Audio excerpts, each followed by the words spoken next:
The objectives of the presentation. Give the definition of the 30 following vocabularies. 1. Development. 2. Haploid. 3. Diploid. 4. Totipotent cell. 5. Gametogenesis. 6. Fertilization. 7. Cleavage. 8. Gastrulation. 9. Organogenesis. 10. Growth. 11. Monozygotic twins. 12. Dizygotic twins. 13. Testes. 14. Epididymis. 15. Scrotal sacroscrotum. 16. Vas deferens. 17. Seminal vesicle. 18. Prostate gland. 19. Bulbourethral glands. 20. Clitoris. 21. Vagina. 22. Cervix. 23. Uterus. 24. Endometrial lining. 25. Fallopian tube. 26. Ovaries. 27. Implantation. 28. Gestation. 29. Human embryo. 30. Menstrual phase. Greetings everyone, my name is Charlotte Makadamdang, and for this video we're going to talk and discuss about reproduction and development. Every living thing on earth, from the tiniest one-celled organisms to the biggest animals and trees, are the result of reproduction. What is reproduction? Reproduction is the production of offspring. There are two main forms. First one is sexual and the second one is asexual reproduction. In sexual reproduction, an organism combines genetic information from each of its parents and genetically unique. Reproduction is one of the cardinal functions of all living things for the perpetuation of life. This broad concept underlies other phenomena such as development. Biological development is a progressive changes in size, shape, and function during the life of an organism by its genetic potentials are translated into functioning mature systems, which is said to be growth with differentiation. In order for us to grasp the whole concept of reproduction, we should first break it down and look at what happens during reproduction in the cellular level. Gametogenesis produces haploid cells, which are cells with one set of chromosomes, from diploid cells, which are cells with two sets of chromosomes. When egg cell and sperm cell fuses, fertilization occurs, producing a zygote, which can give rise to all cell types of the body, as well as the extra-embryonic membranes, which is simply called a totipotent cell. Moments after fertilization, cleavage occurs. Cleavage is the division of cells in an early embryo, which is cell division without cell growth, thus no increase in cell size occurs. Gastrulation is the second stage of an embryonic development, where organogenesis occurs.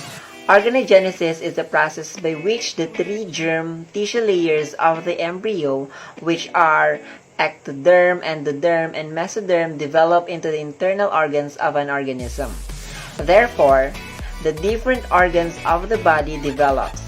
Alongside differentiation, growth, which is the increase in cell size and increase in cell number, also happens in gastrulation.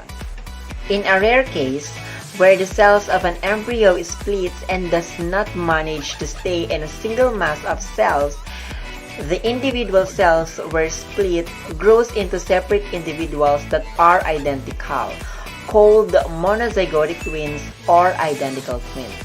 Depending on how many cells have split from the original mass of the embryo, it can result to more than two identical twins. On the other hand, and also a relatively rare case, when more than one egg cells are released, they can be separately fertilized by the many sperm cells that attempt fertilization, giving rise to completely different individuals or dizygotic twins, also known as fraternal twins. We now zoom out and consider the organs involved in the reproductive system. Unlike any other systems, the reproductive systems of two sexes are completely different. So we first consider the male reproductive system. The testes. The testis is the male gonad that produces sperm cells. They are stored in epididymis. The epididymis is a long coiled tube that rests on the back side of each testicle. It transports and stores sperm cells that are produced in the testes. The scrotal sac protects the testes and also functions for temperature regulation. Vas deferens is a duct that runs from the end of the epididymis and along the length of the penis, carrying sperm and seminal fluid. There are also 3 glands. The seminal vesicles are a pair of glands found in the male pelvis, which function to produce many of the constituent ingredients of semen. They ultimately provide around 70% of the total volume of semen. The prostate gland. The prostate gland is located just below the bladder in men and surrounds the top portion of tube that drains urine from the bladder. The prostate's primary function is to produce fluid that nourishes and transports sperm. And the bulbolateral glands are the pair of P-shaped exocrine glands located posterolateral to the membranous urethra. They contribute to the final volume of semen by producing a lubricating mucus secretion. We now look into the anatomy of the female reproductive system and its underlying functions. The clitoris. The clitoris is a tiny mass of erectile tissue that is for sexual stimulation. It is located in the anteriorly in the opening of the vagina, which is said to be the birth canal, and which also receives the penis during intercourse. The cervix. The cervix then regulates the entry of the sperm cells into the uterine cavity, wherein uterus being the site where implantation of embryo occurs, specifically in its interior lining called endometrial lining. The fallopian tube, called by many other alternative names such as oviduct, is the actual site of fertilization. At the end of each fallopian tube is an ovary that gives rise to egg cells and secretes female sex hormones. The next is implantation. Implantation in reproduction physiology is the adherence of a fertilized egg to a surface in the reproductive tract, usually to the uterine wall, so the egg may have a suitable environment for growth and development into a new offspring. Right after implantation, gestation starts, which is the period of time that a female is pregnant. The distinction of human embryo and a fetus is that embryo is termed a fetus after 11th week of gestation. Now, let's go to menstrual cycle. The menstrual cycle of females is broadly divided into 2 phases: follicular phase and menstrual phase.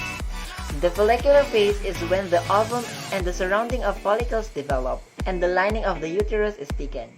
The menstrual phase, on the other hand, is when the endometrial lining sheds due to the decrease in the level of hormone and the cycle begins anew.